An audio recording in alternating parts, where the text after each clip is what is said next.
దొరపాలన నీదా నాదా 12 ఏళ్ల తర్వాత టీవీ లైవ్ డెబ్యూట్లో కేసీఆర్ వచ్చి మాట్లాడుతాను. రేవంత్ కు కేసీఆర్ ప్రశ్న. దొరపాలన నీదా నాదా 4 గంటల పాటు మాట్లాడిన బీఆర్ఎస్ చీఫ్ మంత్రుల స్కాములు బయట పెడతానని వ్యాఖ్యలు. ఫోన్ ట్యాపింగ్ వ్యవహారం ఓ cheap tactic.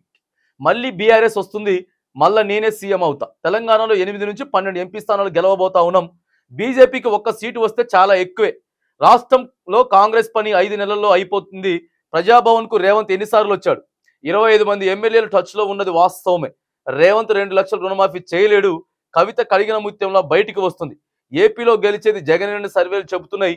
TV9 live debut లో బీఆర్ఎస్ చీఫ్ కేసీఆర్ ఇక దాదాపుగా 4 గంటల పాటు కేసీఆర్ నిన్న ఒక ప్రముఖ టీవీ ఛానల్లోకి వచ్చి అక్కడ ఇంటర్వ్యూ చేస్తా ఉన్నాడు. అక్కడ సీనియర్ జర్నలిస్ట్ అడిగినటువంటి ప్రతి క్వశ్చన్ కి కూడా బాజాప్తా తూచా తప్పకుండా సమాధానాలు ఇచ్చేటటువంటి ప్రయత్నం చేసిండు. క్లియర్గా తెలంగాణ రాష్ట్ర ప్రజలందరికీ కూడా మరి ఏంటిది ఏందనేటువంటి విషయం మాట్లాడేటటువంటి ప్రయత్నం చేసిండు. మొత్తం క్లియర్గా కుండ బద్దల కొట్టినట్టు మొత్తం ప్రతిదీ మాట్లాడిండు. ఏదైతే గతంలో కేసీఆర్ది ఇక ప్రెస్ మీట్ ఉంది అనంటే, కేసీఆర్ ప్రెస్ మీట్ సాయంత్రం 8 గంటలకు ఉంది అనంటే ప్రతి ఒక్కరు కూడా కొన్ని కోట్ల మంది ఆ లైవ్ కోసం వెయిట్ చేసి ప్రెస్ మీట్ చూసేటోళ్ళు. అంటే కేసీఆర్ మాట్లాడుతుంటే ఎంతో మంది సినీ ప్రముఖులు కానీ రాజకీయ ప్రముఖులు కానీ ఎంతో మంది ప్రముఖులు చెప్పిర్రు కేసీఆర్ మాట్లాడుతుంటే అదొక మహా అద్భుతం, కేసీఆర్ మాట్లాడితే చూడాలని ఉంటది అనేటటువంటి ఈ యొక్క మాటకి ఎంతో మంది ప్రేక్షకులు ఉన్నారు, ఆయన మాటకి ఆయన గొంతుకి. అయితే రైట్ ఇక 4 నెలల నుంచి మూగబోయినటువంటి గొంతు మరిగా కొంత గాయమైనటువంటి వ్యక్తి ఇన్ని రోజులు కూడా రెస్ట్ తీసుకొని పార్టీ కూడా కొన్ని సందర్భాలలో కొంతమంది చేసినటువంటి మిస్టేకుల వల్ల పార్టీ పరాజయం పాలైన తర్వాత 4 నెలల తర్వాత మరిగా కేసీఆర్ లైవ్ డెబ్యూట్లోకి వచ్చిండు. బాజాప్తా క్లియర్గా మాట్లాడుతూ ఉన్నాడు, ప్రతి అంశం మీద మాట్లాడుతూ ఉన్నాడు. ఫోన్ ట్యాపింగ్ గురించి వెళ్ళి, తర్వాత కవిత అరెస్ట్ గురించి వెళ్ళి, ఆ కవిత అరెస్ట్ గురించి బీజేపీ ఏం చేస్తా ఉంది, కాంగ్రెస్ పార్టీలో దాదాపుగా 25 మంది ఎమ్మెల్యేలు టచ్ లో ఉన్నారు. కాంగ్రెస్ ప్రభుత్వం మమ్మల్ని విస్మరించింది, మొత్తం ఒకటే పాలన చేసుకుంటా పోతా ఉన్నారు, ఒకే సామాజిక వర్గాన్ని ప్రోత్సహించుకుంటా ఉన్నారు, మమ్మల్ని దగ్గరికి రానియట్లేదు. ఇప్పటికైనా సరే మేము ఒక 25 మంది వస్తాం, 25 మంది వస్తే మీరు మేము కలిసి మళ్ళీ ప్రభుత్వాన్ని ఫామ్ చేసి మంచిగా నడిపించుకుందాం సార్ అని చెప్పేసి చెప్తా ఉన్నారని చెప్పి నిన్న కేసీఆర్ క్లియర్ గా లైవ్ లో చెప్తా ఉన్నాడు. మరి ఎంతో మంది మంత్రులు స్కాములు చేస్తా ఉన్నారు. ఆ స్కాములన్నీ కూడా నేను బయట పెట్టాలనుకుంటే బయట పెడతా. మరి నియంత పాలన చేస్తా ఉన్నాడు కేసీఆర్, అసలు కనీసం ప్రజాపాలనకు వస్తలేడు అని చెప్పి మాట్లాడినటువంటి మరి వీళ్ళంతా రేవంత్ రెడ్డి గారు ఈ 4 నెలల్లో ఎన్నిసార్లు వచ్చిందనేటువంటి అంశం మీద కూడా కేసీఆర్ నిన్న లేవనెత్తిండు. మరిగా రాష్ట్రంలో కాంగ్రెస్ పని 5 నెలల్లోనే అయిపోయింది. 2 లక్షల రుణమాఫీ చేయలేడు. ఎందుకంటే 10 సంవత్సరాలు ఎట్లా ఆర్థిక పరిస్థితి ఏంటిది, బడ్జెట్ ఎట్లున్నది, ఆర్థిక పరిస్థితి లేదో మొత్తం నాకు తెలుసు. ఏకకాలంలో 2 లక్షల రుణమాఫీ చేయడం అనేది సాధ్యం కాని పని. కానీ రేవంత్ రెడ్డి పెద్ద ముచ్చట్లు చెప్తా ఉన్నాడని చెప్పి కూడా ఆడ మాట్లాడుతూ ఇక ఏపీకి సంబంధించినటువంటి అంశం కూడా, ఏపీకి సంబంధించి అక్కడ రాజకీయాలకు మేము తలదూచుకునేటటువంటి పరిస్థితి లేదు, మాకు అక్కడ రాజకీయాలతో పని లేదు, కానీ ఒకే పార్టీ గురించి మేము చెప్పడం కాదు, కానీ నా దగ్గర ఉన్న సర్వేల ప్రకారం అక్కడ ఖచ్చితంగా జగనే గెలుస్తాడు, జగనే గెలిచేటటువంటి అవకాశాలు ఉన్నాయని చెప్పి కూడా కేసీఆర్ మరిగా చెప్తా ఉన్నాడు.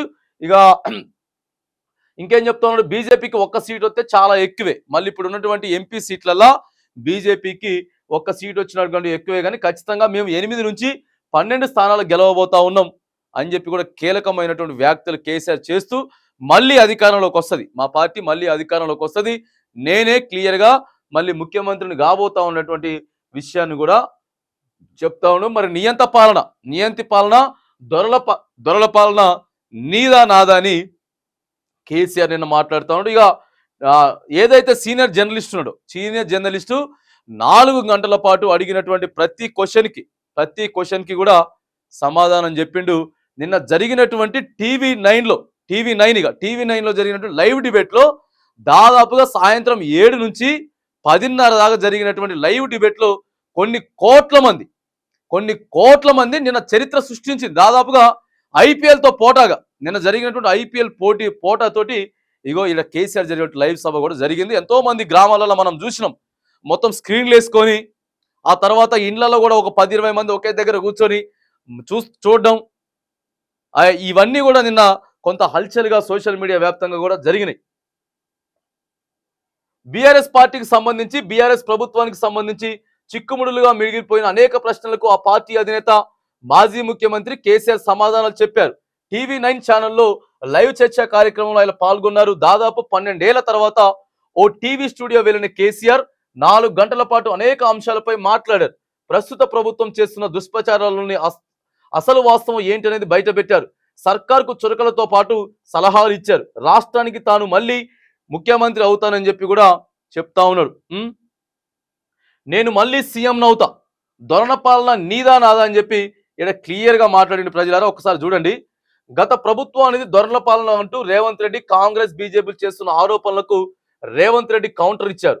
తాను రాజులను చేసిన రైతులను ఇప్పుడు పోలీసులు కాళ్ళు మొక్కేలా చేసిన నీది దొరల పాలన, నాది దొరల పాలన అని ఆయన ప్రశ్నించారు. గురుకులాలు పెట్టి పేద పిల్లలకు ఉచితంగా చదువు చెప్పినందుకు, ఓవర్సీస్ స్కాలర్షిప్ ఇచ్చినందుకు దొరల పాలన అని ఆగ్రహం వ్యక్తం చేశారు. 200 పెన్షన్ను 2000 పెంచి నందుకు దొరల పాలన, న్యూట్రిషన్ కిట్లు ఇచ్చినందుకు దొరల పాలన అని ప్రశ్నించారు. తమ పాలనలో చేతల్లో అడుగడుగునా మానవీయ కోణం ఉందన్నారు. రైతు బంధు అడిగితే చెప్పుతో కొట్టమంటారా? మేము పువ్వుల్లో పెట్టి ఇచ్చినట్టు అకౌంట్లో వేశాం. ఇది దొరల పాలన, మాది దొరపాలన అని ప్రశ్నించారు. బీఆర్ఎస్ కు ప్రభుత్వ హయాంలో ప్రతిరోజు 150,000 టన్నుల ధాన్యం కొనేవాళ్ళమని, ఎప్పటికప్పుడు తన టేబుల్ పైకి రిపోర్ట్లు వచ్చేవని ఆయన చెప్పారు. ఇప్పుడు ఒక్క లారీ పోతలేదన్నారు. తాను 3 పూటల మానిటరింగ్ చేసేవాడిని. ఇప్పుడు ఎవరిది దొరన పాలనో, ఇప్పుడు ఒక్క లారీ పోతలేదని తాను 3 పూట్ల మానిటరింగ్ చేసేవాడిని, ఇప్పుడు ఎవరిది దొరపాలనో ప్రజలకు అర్థమైంది ఆయన అన్నారు. ప్రగతి భవన్ కంచెలు బద్దలు కొట్టామన్న రేవంత్ రెడ్డికి కేసీఆర్ కౌంటర్ ఇచ్చారు. సీఎం క్యాంప్ ఆఫీస్ ముందు గ్రిల్స్ కిరణ్ కుమార్ రెడ్డి వేయించారని చెప్పారు. ప్రజాపాలన అన్నప్పుడు అసెంబ్లీ ముందు గ్రిల్ ఎందుకు ఉంచారని ప్రశ్నించారు. ప్రగతి భవన్ లో బంగారు బాత్రూంలు ఉన్నాయో లేదో బట్టి విక్రమార్క బయట పెట్టాలని కూడా మరిగా కేసీఆర్ ఎవరిది ఏం పాలన, ఎవరిది ఏ పాలన, ఏ కథ పాలన ఏంటిది అనేది మొత్తం ఇగో చూడండి ప్రజలారా. ఒక్కసారి మనం చూసుకున్నట్టయితే మొత్తం క్లియర్గా కుండ బద్దలు కొట్టినట్టు. ఇవన్నీ మళ్ళీ సొల్లు ముచ్చట్లు సొర్లు పురాలని చెప్పొద్దు ప్రజలారా. దయచేసి మీరు ఎట్లనంటే ఇగో ఇవి నిజమా కాదో ఆలోచన చేయండి. ఎవరిది దొరపాలన, ఎవరిది నియంత పాలన, మాటలల్లా కాదు చేతలల్లా ఎవరికి న్యాయం జరిగింది, ఎవరికి ప్రజలకి ఎక్కువ సంక్షేమం అందింది అనేది కూడా ప్రజలు పెద్ద ఎత్తున ఆలోచన చేయాలి. ఎందుకనంటే ఇక కొంతమంది ఏదో మనమంతా కూడా ఏదో వెనకబడి ఒక దాన్ని 100 మంది కూడా అది రాయి కాదు రాయి కాదు రాయి కాదు అయినా అది ఆ పండు అని అంటే అయిపోద్దా? నమ్మకూడదు. కాబట్టి ఇక్కడ కూడా ఎవరిది దొలపాలన, ఎవరిది నియంత పాలన అనేది మరి అర్థం చేసుకోవాల్సినటువంటి అవకాశం ఉంటుంది. ఇగో యాదగిరి గుట్టను గూడగొల్తారా, యాదగిరి గుట్టను గూడగొల్తారా అని చెప్పి కూడా మరి ఇక ముఖ్యమంత్రి గారు మాట్లాడుతూ ఉన్నాడు. గత ముఖ్యమంత్రి ఎవరైతే ఉన్నాడో యాదగిరిగుట్ట, నేనే యాదగిరిగుట్ట కట్టినా, ఆడికి వెళ్ళిపోయి ఇప్పుడు పూజలు చేసుకుంటా ఉన్నారు, మరి దాన్ని గోలగొడతారు అని చెప్పి ఆ విషయంలో మాట్లాడిండు. బీఆర్ఎస్ కి 8 నుంచి 12 సీట్లు వస్తాయని చెప్పి క్లియర్ గా మరి చెప్తా ఉన్నాడు. ఇక మళ్ళీ సీఎం నవుతా ప్రజల దగ్గర నుంచి కాంగ్రెస్ పార్టీకి పెద్ద వ్యతిరేకత వస్తా ఉంది. మళ్ళీ సీఎం నవుతా, దేవుని మీద ఓట్లు, కేసీఆర్ మీద తిట్లు అనేటటువంటి అంశాన్ని కూడా ఇక్కడ మనకు కనపడుతుంది. ఫోన్ ట్యాపింగ్ ఏదైతే ఉందో డర్టీ ట్రిక్, ఫోన్ ట్యాపింగ్ ఏదైతే ఉందో అసలు ఫోన్ ట్యాపింగ్ పెద్ద ముచ్చటే కాదు. కవితని ఉత్తగా విచారణకని తీసుకుపోయినరు, ఇగో జైల్లో పెట్టినరు, కావాలని చెప్పి ఆమెను ఇబ్బంది పెడతా ఉన్నారు. మరి వీళ్ళు ఏమైనా పారిపోతారా? బెయిల్ ఇస్తే ఖచ్చితంగా బెయిల్ ఇవ్వచ్చు. మరి ఇప్పటికి దాదాపుగా ఎంతో మంది ప్రజాప్రతినిధులు భయపెట్టి బీజేపీ పార్టీ దాంట్లోకి తీసుకున్నదని చెప్పి మరి ఇక ఈడ క్లియర్గా చెప్తా ఉన్నాడు. ఎటువంటి సంబంధాలు లేదు, ఖచ్చితంగా కవిత క్లియర్గా బయటకు వస్తుందని కేసీఆర్ మాట్లాడడంతో పాటు ఇక మగోని అయితే లెక్కలు చెప్పమంటున్నాడు. ప్రజాపాలన అంటూ కాంగ్రెస్ సర్కార్ చేస్తున్నది ఏంటని కేసీఆర్ ప్రశ్నించారు.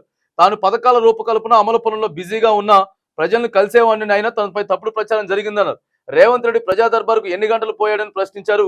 ప్రజాభవన్లో తీసుకున్న అప్లికేషన్ పై శ్వేతపత్రం ఇవ్వాలని డిమాండ్ చేశారు. అది రేవంత్ రెడ్డి మగతనం అనిపించుకుంటుందని చెప్పేసి కూడా చెప్తా ఉన్నాడు. మరిగా మగోని అయితే లెక్కలు చెప్పమంటుండు.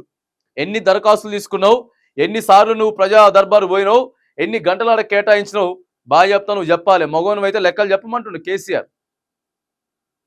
రేవంత్ రెడ్డి రుణమాఫీ చేయలేడు, 2 లక్షల రుణమాఫీ ఏకకాలంలో చేయలేడు అని కూడా మరిగా నిన్న మాట్లాడిన తర్వాత కడియం కర్మ బాగోలేక పోయిండు. ఇక కడియం కర్మ బాగోలేక ఏం తక్కువ చేసిరండి కడియం శ్రీహరికి, ఏం తక్కువ చేసే స్టేషన్ కనుపూరు ప్రజలంతా కూడా దాదాపు 5-6 సార్లు వరుసగా గెలిపించిర్రు. వాళ్ళందరినీ కూడా తన్నినట్టు చేసి పార్టీ మారిపోయాడు దొంగ. కాంగ్రెస్ పాలనలో కరెంటు కోతలకు కారణం ఇదే. ఇక తర్వాత చూడండి ఒకసారి డెబిట్ కూడా ఎట్లా చూస్తా ఉన్నారు, అంతా లేడీస్ అంతా కూడా కూర్చొని ఇగో ఇంట్లో మొత్తం. ఇంకా నిన్న చాలా సోషల్ మీడియాలో మనం చూస్తున్నాం, ఊర్లో పెద్ద పెద్ద స్క్రీన్లు వేసుకొని కూడా ఆయన ప్రసంగాలు చూసిర్రు. పనికిరాదు. రేవంత్ రెడ్డి తన సొంత నియోజకవర్గం కొడంగల్లో కడుతున్న లిఫ్ట్ ఇరిగేషన్ ప్రాజెక్టు నీళ్లు రావని, అది పనికిరాని ప్రాజెక్టు అని కేసీఆర్ అన్నారు. జోరాల నుంచి నీటిని తెచ్చి వాడుకోవడం సాధ్యమయ్యే పని కాదన్నారు.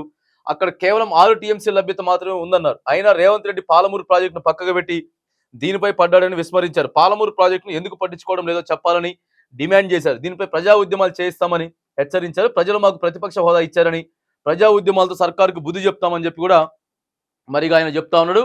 రైట్గా కాంగ్రెస్ తెచ్చిన కరువే అని చెప్పేసి చెప్తాడు. ఇక లిక్కర్ స్కామ్ కాదు, మోడీ పొలిటికల్ స్కీమ్, అది మోడీ పొలిటికల్ స్కీమ్ అని కూడా క్లియర్గా నిన్న 4 గంటల సేపు ఇక మరి కేసీఆర్ అయితే మాట్లాడాడు. ఎప్పుడు నోరు విప్పని కేసీఆర్, గత 4 నెలలుగా మాట్లాడినటువంటి కేసీఆర్ మరి నిన్న టీవీ9 డెబిట్ కార్యక్రమంలోకి వచ్చి రాష్ట్ర ప్రజలందరికీ కూడా తప్పులేంది ఒప్పులేంది, ఏడ మంచి జరిగింది, ఏడ చెడు జరిగింది, మేము ఏడ తప్పు చేసినాం, ఎందుకు ఓడిపోవాల్సి వచ్చింది, ఇప్పుడు ప్రభుత్వం ఏం చేస్తూ ఉంది, ఏం చేయలేస్తుంది, ఏం చేయలేదు, గతంలో ఏం జరుగుతుంది, ఎందుకనంటే తెలంగాణ రాష్ట్రం మీద ప్రతి ఇంచు అవగాహన ఉన్నటువంటి వ్యక్తి. ఎందుకనంటే 14 ఏళ్ళు అక్కడ సుదీర్ఘ పోరాటం, తర్వాత ఇదొక 10 ఏళ్ళు పరిపాలన, 25 సంవత్సరాలు దాదాపుగా మరి తెలంగాణ కోసమే ఆలోచించినటువంటి వ్యక్తి. అది అధికారంలోకి వచ్చిన తర్వాత కొంతమంది దొంగల వల్ల, వాళ్ళ ఎమ్మెల్యేలే కొంతమంది, వాళ్ళ మంత్రులే కొంతమంది అంతా ఆగమాగం పట్టియడం వల్ల కొంత చెడ్డ పేరు వచ్చి కొన్ని సీట్లలో, అది కూడా చెప్తాను నిన్న, కొన్ని సీట్లలో దాదాపుగా 20 నుంచి 25 సీట్లలో ఒక 1000 ఓట్ల మెజారిటీ తోటే మనం ఓడిపోవడం జరిగింది. సో అక్కడే మనకి కొంత ఒక 20-25 సీట్లు తగ్గినాయి అని చెప్పి కూడా ప్రతిదీ మాట్లాడుతూ ఉన్నాడు. మరి వీటన్నిటి మీద కూడా మరి కాంగ్రెస్ ప్రభుత్వం ఏం చెప్తుంది, వీటన్నిటి మీద సమాధానాలు కూడా చెప్పాలి. చెప్తేనే ప్రజలకి మరి ఎవరు కరెక్ట్ ఎవరు ఏంటిది అనేది చెప్తారు. కానీ మళ్ళా దొంగ ముచ్చట్లు దొంగ కథలు చూసే ప్రయత్నం చేయొద్దు. చెప్తారు కానీ ప్రజలారా అన్ని క్లియర్గా మీరు అర్థం చేసుకోండి. కేసీఆర్ పాత్ర అనేది ప్రస్తుతానికి ప్రతిపక్షంలో ఉన్నది, అధికార పక్షంలో కాంగ్రెస్ పార్టీ ఉన్నది. మరి కాంగ్రెస్ పార్టీ ఖచ్చితంగా సరే ఇప్పుడు ఏమంటున్నారు, మళ్ళీ ఆగస్టు అంటున్నాడు కదా, రైట్, ఆగస్టులో 15 వరకు రుణమాఫీ చేయాలి. మరి ఎన్నికల కోడ్ అయిపోయిన తర్వాత మరి రిజల్ట్ కూడా అయిపోవాలి. సరే రైట్, జూన్ 4వ తారీఖు రిజల్ట్ అయిపోయిన దగ్గర నుంచి వెళ్ళి ఏవేవైతే గ్యారంటీలు ఉన్నాయో అన్ని ఇచ్చేటటువంటి ప్రయత్నం చేయకపోతే మాత్రానికి కాంగ్రెస్ పార్టీ ప్రజల దగ్గర నుంచి వెళ్ళి మూల్యం చెల్లించుకోక తప్పదనేటువంటి అంశం కూడా నిన్న మనం కనపడతా ఉన్నాం. క్లియర్గా దొరల పనుల నీదా నాదా నాయన అని చెప్పి కేసీఆర్ లైవ్ డిబేట్లా ప్రముఖ ఛానల్లో మాట్లాడిండు. మొత్తం కుండ బద్దలు కొట్టినట్టు మొత్తం మాట్లాడేసినటువంటి సందర్భం కూడా మనం చూస్తా ఉన్నాం.